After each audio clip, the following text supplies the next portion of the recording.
ये खबर मानव रचना ऑनलाइन द्वारा प्रस्तुत की गई है। राहुल गांधी जी ने स्पष्ट कहा कि तेरे दर पे सनम चले आए, तू ना आया तो हम चले आए।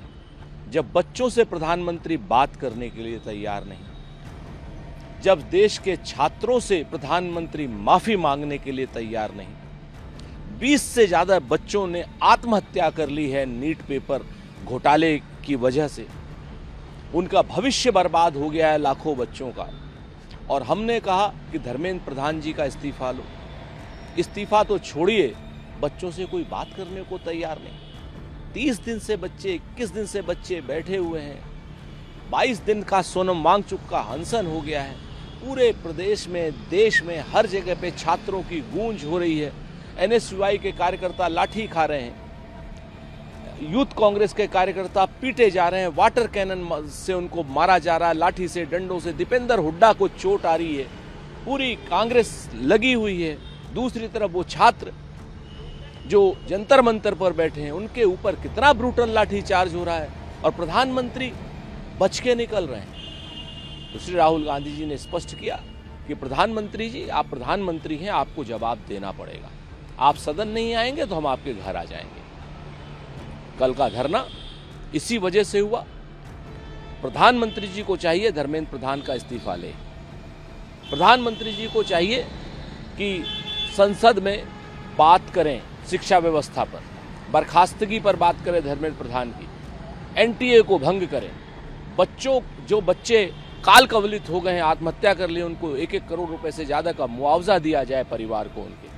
ये सारी बातें हों तो कांग्रेस बात मान लेगी, बच्चों का धरना भी खत्म हो जाएगा। वरना सरकार को चिंगारी का खेल महंगा पड़ेगा। जिस बर्बरता से सरकार लाठियां मार रही है, वो खेल महंगा पड़ेगा। एक तरफ राहुल गांधी जी संगठन जुगलबंदी कर रहे हैं, ये उन लोगों का अपना मामला है। छात्रों के मामले में सबको एक रहना चाहिए। धरना एक हो, 2 हो या 600 धरने हो। अब धरनों की संख्या भी बढ़ेगी। धरना सभी को करना चाहिए, सभी लोगों को छात्रों का समर्थन करना चाहिए।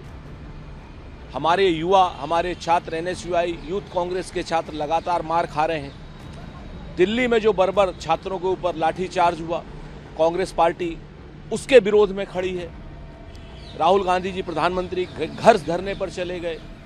सेवा दल जंतर मंतर पर खाना पीना सब चीजें प्रोवाइड करा रहा है। ये बात हम ही नहीं, जो छात्र धरने पर बैठे हैं उनके संगठन कह रहे हैं कि कल सेवा दल वहां पर लगा हुआ है, सेवा दल हमारी मदद कर रहा है बीवी श्रीनिवास के नेतृत्व में। उसके बाद फिर किसी भी तरीके की राजनीतिक टीका टिप्पणी ओछी है।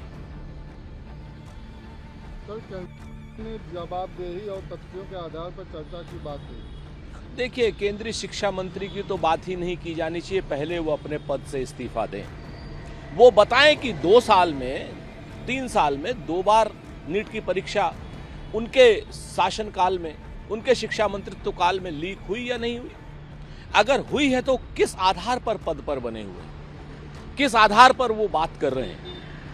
हमें लगता है कि अगर जरा सी भी शर्म बची है धर्मेंद्र प्रधान में तो वो इस्तीफा दे दे, बल्कि उसे तो अपनी सांसदी से भी इस्तीफा दे देना चाहिए। बाकी चर्चा सदन में होगी। सर, एनडीए देवता बने, युवाओं का भविष्य सर्वोच्च प्राथमिकता और इसे राजनीतिक का विषय नहीं बनाना। राजनीति का विषय अगर नहीं बनाया होता ना प्रधानमंत्री जी, तो आपके मुंह से सिर्फ अब्बा डब्बा झब्बा निकल रहा होता, छात्रों की बात नहीं निकली होती अपने सांसदों के बीच में। सच बात यह है कि आप किसी भी चुनौती का सामना करने के लिए न तैयार हैं न सक्षम हैं। 75 साल से ऊपर हो गए हैं, वृद्ध बुद्धि हो गए हैं। आज की डेट में छात्र सड़क पर है, किसान सड़क पर है, पूरा का पूरा राम मंदिर का चढ़ावा चोरी हो गया है और आप सिर्फ जुमलेबाजी कर रहे हैं। 12 साल से आप प्रधानमंत्री हैं। क्या नेहरू जी का रिकॉर्ड तोड़ने के लिए खाली आप प्रधानमंत्री बने हैं, या एनटीए जैसी चुनौती का भी सामना करेंगे, चोरी भी रोकेंगे?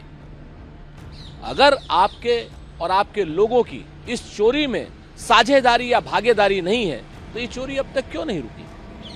आपको बताना पड़ेगा। ये लीक अब तक क्यों नहीं रुका, आपको बताना पड़ेगा। सर, ममता बनर्जी ने कहा एनडीए गठबंधन से निश्चित तौर पर हम लोग तो एक हैं, ममता बनर्जी साहिबा से हम पहले से एक हैं।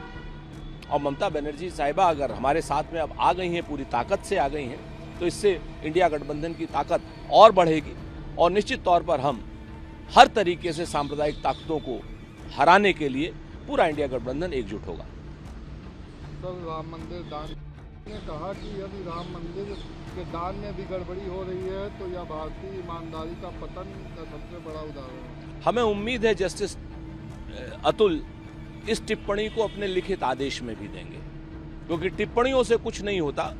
हमें माननीय न्यायाधीश जी से उम्मीद है कि वो इसको लिख करके देंगे ताकि ये नजीर बन सके और ये पता चल सके कि भारतीय जनता पार्टी, संघ और विश्व हिंदू परिषद कैसे कैसे लोगों को, कैसे कैसे चोरों को, कैसे कैसे डकैतों को, कैसे कैसे लुटेरों को अपने यहाँ पर रखते हैं और कितनी गंदी, नीच, तुच्छ मानसिकता के लोगों को ये लोग रखते हैं। इस जगह से स्पष्ट होता है कि भारतीय जनता पार्टी, संघ और विश्व हिंदू परिषद की सोच भी इस लूट में भागीदार है।